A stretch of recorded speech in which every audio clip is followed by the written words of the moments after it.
Assalamualaikum warahmatullahi wabarakatuh. Sobat RH sekalian, jumpa lagi kita di channel yang keren ini. Keren cerdas. Ya, sobat RH sekalian, kita ambil satu video ya. Jangan lupa mengikuti perbincangan saya dengan si topi merah. Biarlah namanya kita tidak sebutkan, biar menjadi topi merah terus, red hat ya. Tapi bukan anak kecil. Si kecil itu berkelahi dengan waktu untuk satu impian yang kerap ganggu tidurmu. Jadi kita lanjutkan ya perbincangan kita tentang ijazah palsu ini dengan mengulik pernyataan dari Susnodo Aji. Ini menarik. Mudah-mudahan medianya tidak salah kutip. Keren pernyataannya. Ya. Menurut Susnodo Aji, Rismond Sianipar CS tidak bisa dipidanakan. Why? Ya. Oke. Coba kita lihat. Sebagaimana dilansir oleh surya.co.id, alasan Susnodo Aji sebut Rismond Sianipar CS tak bisa dijadi tersangka kasus ijazah Jokowi. Ya. Kalau Rifai beda, ya wajarlah dia lawyernya Pak Jokowi ya. surya.co.id. Oke.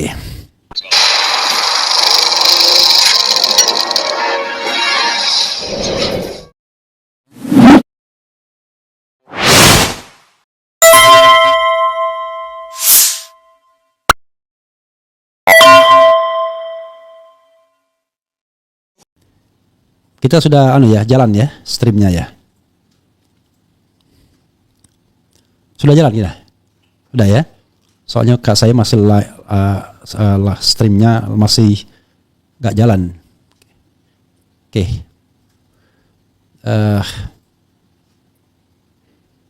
Kita pastikan lagi sobat sekalian. Oh, live streamnya online offline terus dia. Kalau di situ sudah online? Hah? Sudah? What happened? Jadi kalau kita menggunakan online ini ya kadang-kadang ada soal-soal teknis ya. Oke, sobat semuanya. Oke, coba kita lihat. Saya harus melihat di HP-nya ya. Jangan-jangan ini bermasalah di ininya.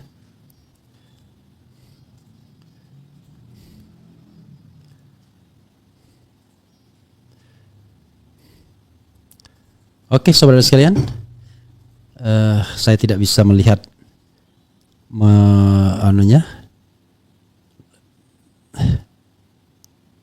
benar di situ ya? Hah? Benar sudah line? Hah? Sudah? Kok tumben ini tidak ada ininya?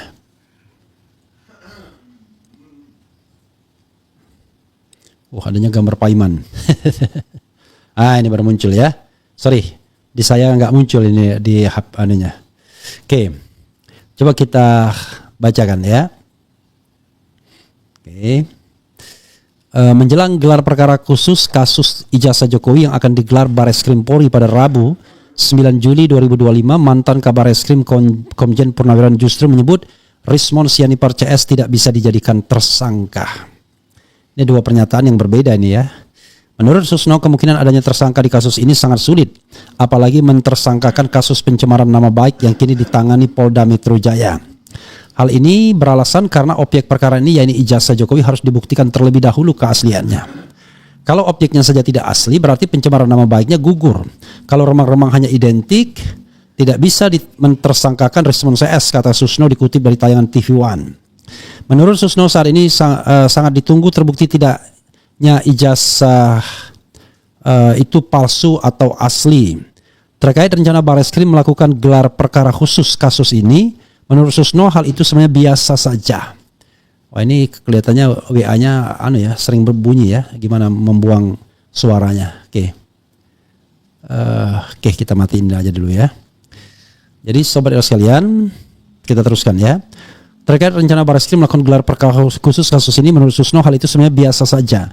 Namun karena yang diperiksa adalah tokoh berpengaruh, yaitu mantan Presiden RI dan objek pemeriksaannya ijazah, maka dianggap tidak biasa. Bukan dianggap tidak biasa, jadi tidak biasa.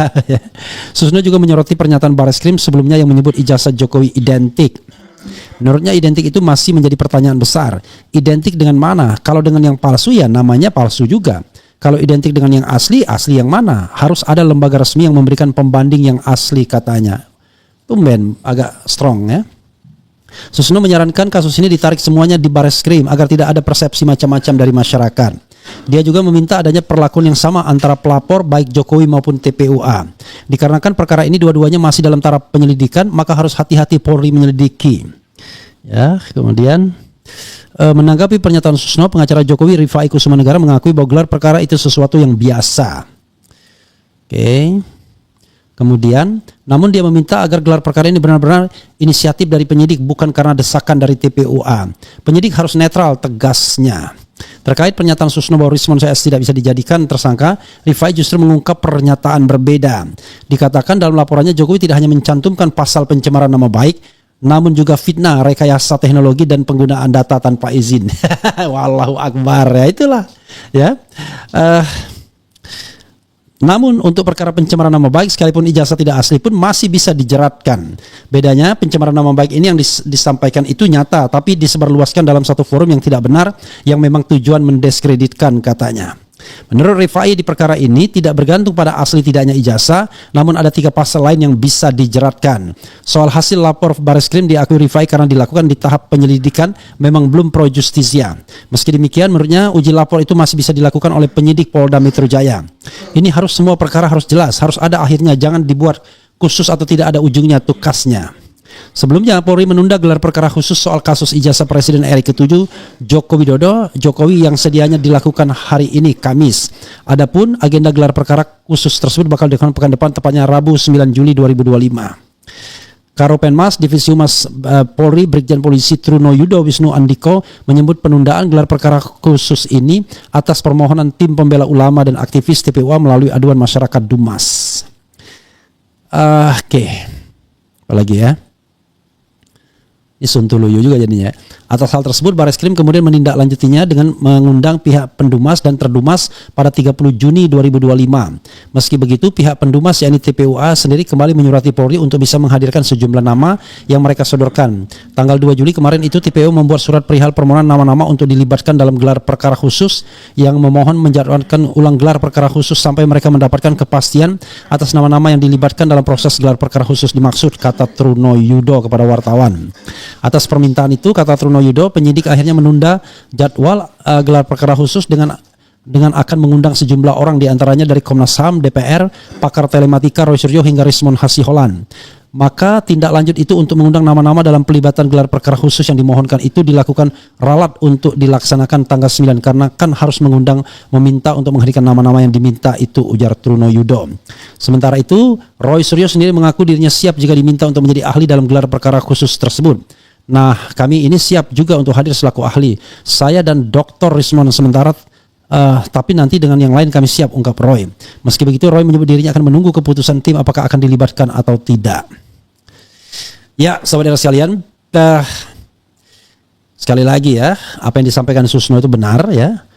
Apa yang disampaikan oleh pengacara itu kriminalisasi, itulah yang namanya kriminalisasi. Menggunakan pasal 32 dan 35 yang sengaja diselundupkan, padahal itu adalah delik umum, bukan delik aduan. Jadi aneh sekali. Jadi dilakukan kata pencemaran nama baik. Let's say misalnya begini, ijazahnya palsu, tapi Roy Suryo harus tetap masuk penjara. Ini gimana logikanya? Itu kan padahal Roy Suryo memperjuangkan hak masyarakat agar kemudian mendapatkan informasi yang sesungguhnya mengenai keaslian dan ketidakaslian ijazah. Dan itu right to know. Tiba-tiba dia diincar dengan pasal 32 dan 35 Undang-Undang ITE, apa-apaan. Jadi pasal 32 dan 35 itu soal rekayasa teknologi yang apa kaitannya dengan Roy Suryo? Apakah Roy Suryo membuat rekayasa sedemikian rupa sehingga dia yang mau, kan lucu. Jadi ada 3 pasal yang bisa dijeratkan. Menurut Rifai di perkara ini tidak tergantung pada asli tidaknya ijazah, namun ada 3 pasal lain yang bisa dijeratkan. Ya, jadi diakui untuk pasal fitnah memang harus dibuktikan ijazah itu asli atau tidak. Namun untuk perkara pencemaran nama baik, sekalipun ijazah tidak asli pun masih bisa dijeratkan. Bedanya pencemaran nama baik yang disampaikan itu nyata, tapi disebarluaskan dalam satu forum yang tidak benar yang memang tujuannya mendiskreditkan katanya. Ada 3 pasal yang dijeratkan, ya. Salah satunya adalah rekayasa teknologi dan penggunaan data tanpa izin. Allahu Akbar, ya. Aduh, ampun dah, ya. Itu namanya tidak mencari kebenaran, tapi mencari pembenaran. Itulah pasal 3 dan pasal 35 yang dibilang sebagai pasal penyelundupan. Jadi kan awalnya pencemaran nama baik. Pencemaran nama baik, kemudian pasal fitnah. Nah, pencemaran nama baik ini dikaitkan dengan ijazah palsu. Gimana caranya? Kalau ijazah palsunya, ya kan? Pokoknya ya suka-suka aja pokoknya. Mau-maunya aja, ya. Padahal seharusnya kita kalau mau konsisten menegakkan hukum, ya tegakkanlah hukum. Kan asal mulanya soal keaslian ijazah Jokowi. Kenapa itu dihindari? Kalau begitu nanti orang mempertanyakan apapun yang terkait dengan pejabat publik, itu malah bisa kena pidana. Jadi kalau misalnya penegak hukum mengentertain cara atau logika berpikir lawyer Jokowi, maka tidak akan ada orang yang berani mengotak-atik berpartisipasi untuk apa istilahnya? Mengotak-atik untuk berpartisipasi di dalam pemerintahan yang bersih, good governance, clean government. Karena dengan teknologi seperti ini, ketika orang menunjukkan apa-apa dia bilang rekayasa teknologi, kemudian menggunakan data tanpa izin, ini aneh. Pertanyaan kita adalah, Roy Suryo apa yang sudah direkayasanya? Teknologi apa yang dia rekayasa? Dia melakukan yang namanya perbandingan, melakukan face recognition berdasarkan pemrograman. Dia merekayasa data apa? Padahal pasal 32 dan 35 itu ancaman hukumnya 8 dan sampai 12 tahun. Lalu menggunakan data tanpa izin yang mana begitu? Jadi agak aneh kan? Jadi maksa banget gitu. Sementara pasal 310, 311 KUHP ini pasal pencemaran nama baik atau fitnah yang dikaitkan dengan ijazah palsu atau tidak. Belum lagi kemudian pasal berita bohong, pasal ujaran kebencian, pasal melakukan penghasutan. Jadi lama-lama tidak ada orang yang berani membicarakan kebenaran, karena setiap kebenaran yang dibicarakan tersebut ancamannya adalah penjara bagi orang yang menyampaikan kebenaran. Kan aneh bin ajaib. Jokowi saja belum dikenakan apa-apa, atau kalau mau selama-lamanya Jokowi dikenakan kalau dia menggunakan ijazah palsu cuma 6 tahun saja. Sementara Roy Suryo dibidik dengan pasal 8 sampai 12 tahun, kan nggak masuk akal gitu loh. Kalau seandainya itu yang kita masih pegang. Jadi berpeganglah pada Susnodo Aji yang menurut saya jauh lebih clear, lebih jernih. Jadi tarik semua kasus itu di Bareskrim Mabes Polri, pastikan dulu ijazah itu asli atau tidak. Nah yang lainnya baru menyusul. Kalau ijazahnya palsu, kita harus berterima kasih kepada Roy Suryo dan lain sebagainya yang sudah menegakkan kebenaran. Bukan kemudian dikriminalisasi. Jadi menurut saya mentalitas membela klien itu ya boleh-boleh aja, tapi jangan sampai begitu-begitu amat gitu. Bayangkan, ya. Kan sebenarnya kan dari awal yakin ijazahnya palsu, ijazahnya asli. Ya udah, kalau yakin kan tunjukkan. Tetapi tiba-tiba ada reserve yang lain, yaitu kalaupun ijazahnya nanti kemudian tidak terbukti asli, lalu malah Roy Suryo yang tetap diproses, kan aneh kan? Nah, itulah aneh bin ajaib jadinya. Gitu. Coba kita bacakan komentar sobat RH sekalian ya, mudah-mudahan jalan ya. Tadi ini tidak jalan, ini jalan ya. Oke. Jangan lupa ya nonton percakapan saya dengan topi merah. Nanti ketika kita mengkaji segala sesuatunya, fitnah lagi. Atau menggunakan data tanpa izin. Gimana? Padahal data itu adalah data yang dipublik. Kalau menggunakan data tanpa izin, ya yang kena Dian Sandi harusnya. Karena dia yang pertama kali mengupload data tersebut. Kan begitu. Apakah kemudian Dian Sandi akan dikorbankan biar kemudian bisa menjerat Roy Suryo juga? Kan kacau sekali negara ini. Masa kita menegakkan hukum begitu ya? Kalau kita mau menegakkan hukum ya, maka yang harus kita tegakkan itu adalah sesuatu yang kira-kira apa ya?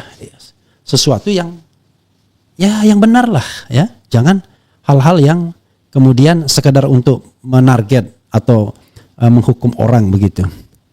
Oke, kita bacakan komentar saudara sekalian ya. Nah, ini ya anak kecil ini mau dengan topi merah ya.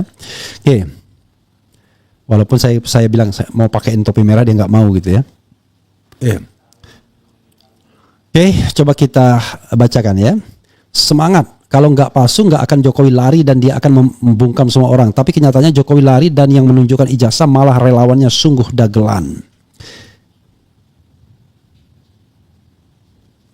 Analisa secara ilmiah tidak bisa ditersangkakan dan Jokowi masih jadi pejabat publik danantara. Ya, masih pejabat publik. Hidup Pak Susnodo Aji, maju terus keadilan, kebenaran, kejujuran. Si omon-omon pelesiran melulu hari ini sidang bridge yang gak ada gunanya buat bangsa negara hancur lebur, dia gak mau tahu. I don't know exactly. Kalau ijazahnya asli, pasti Jokowi berani datang ke PN Surakarta dan mediasinya, tapi semua berbanding terbalik. Mantap Pak Susno, terima kasih.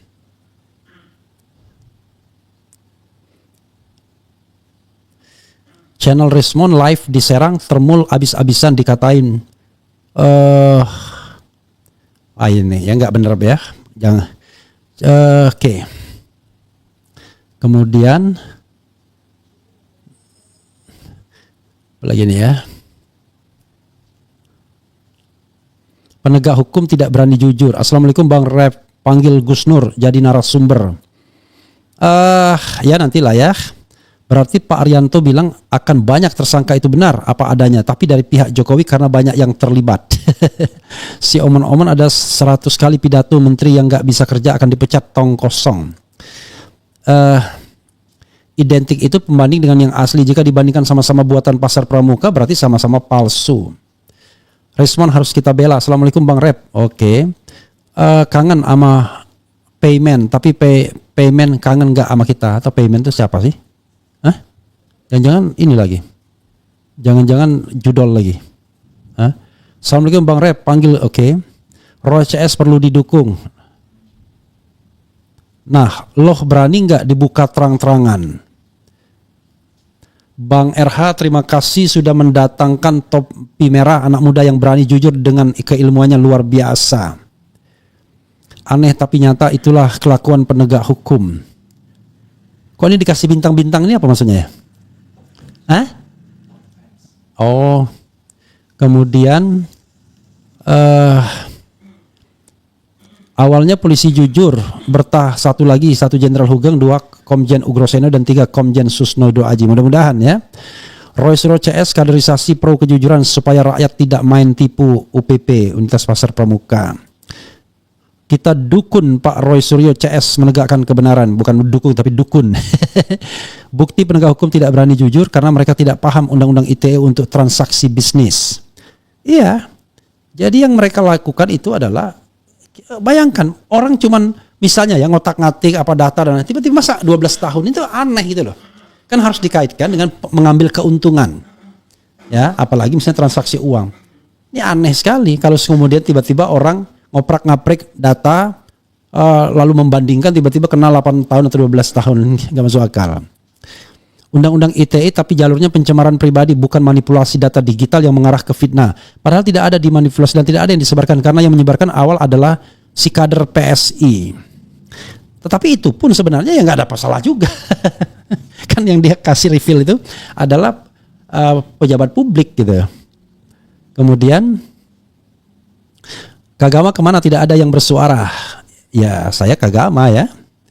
Kemudian keren, cadas, mantap, suka-suka. Tangkap aja lah dulu si Mulyono, kebanyakan kasusnya ini dari ijazah palsu, kasus impor Tom Lembong, kasus Raja Empat, kasus Nadiem Makarim, OCC Arpi dan lain sebagainya. Benar kata Bang Rismon, pelaku analisa ilmiah dipidanakan, siapa membodohi siapa.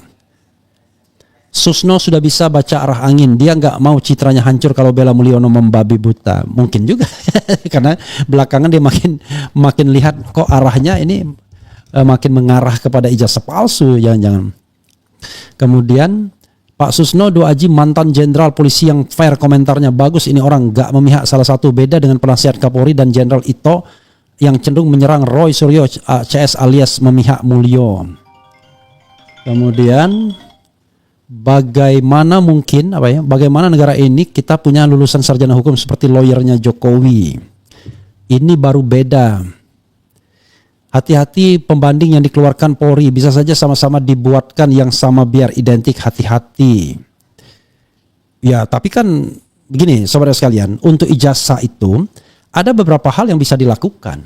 Ya, pertama, membandingkan dengan ijazah lain yang dikeluarkan pada tanggal 5 November 1985. Sama itu. Tetapi ijazah pembandingnya dicek dulu apakah asli atau tidak. Kan begitu. Berikutnya, ijazah Jokowi juga selain dibandingkan juga dicek asli atau tidak. Kan ada uji tinta, uji kertas dan lain sebagainya. Jadi tidak semudah itu, bro, ya. Kecuali tadi tidak ada upaya untuk mencari kebenaran yang substantif hanya untuk melindungi seseorang. Nah, itu beda lagi. Ya, pokoknya harus kena pasal 32 Undang-Undang ITE 8 tahun, pasal 35 Undang-Undang ITE 12 tahun. Kemudian pasal penghasutan 6 tahun. Pasal apa lagi? Pasal menyebarkan kebohongan 6 tahun. Pasal apa lagi? Pasal ujaran kebencian 6 tahun. Nah, kalau caranya begitu, ya semua orang bisa dipidanakan dong, walaupun dia tidak jahat, tidak ngambil keuntungan apapun. Masa orang melakukan penelitian lalu kemudian dikatakan menggunakan data tanpa izin, kemudian memanipulasi data elektronik. Gimana caranya? Ya, padahal yang mengupload itu Dian Sandi tanpa izin, itu satu. Yang kedua, siapa yang melakukan manipulasi data elektronik? Bukannya bisa dibalik pihak Pak Jokowi yang melakukan manipulasi, ya kan?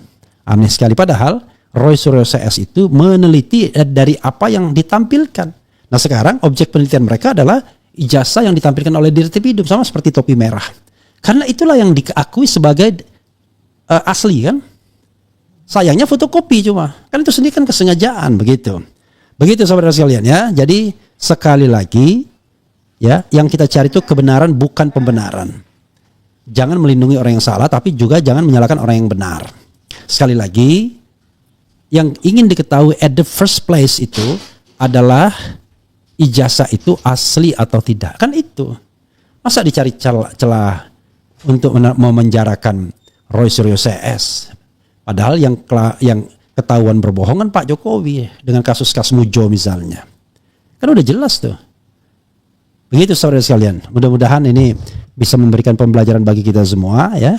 Jujur itu jauh lebih baik. Wassalamualaikum warahmatullahi wabarakatuh. Keren, cerdas. Ciao.